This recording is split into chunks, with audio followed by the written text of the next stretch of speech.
La neige, les feuilles, les problèmes sur les voies, plusieurs raisons sont à l'origine de retards sur les RER. En plus de ces soucis quotidiens qui rallongent les temps de trajet, un nouveau schéma de dessert des RER C et D, qui va être décidé début mars, envisage d'ici 2014 la création d'arrêts supplémentaires en petite couronne. 300 000 usagers sont concernés.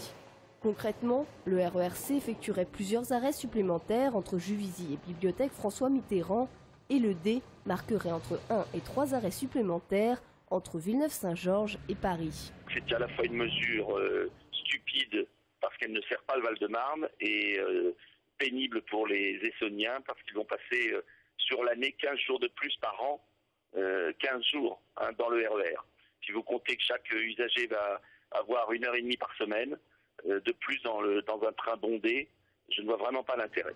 Ce projet fait suite à la création d'une nouvelle gare, Pompadour, dans le Val-de-Marne.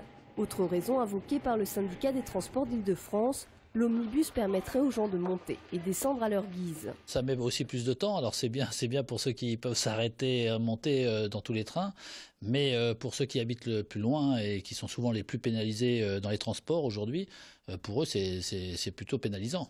Donc je ne pense pas que ce soit un progrès pour eux. Je pense qu'il faut d'abord penser à ceux qui ont beaucoup de temps dans les transports. Hier, les présidents des communautés d'agglomération du département ont adressé une lettre à Jean-Paul Huchon, le président du conseil régional, dans l'espoir d'être reçu et de discuter de ces problèmes.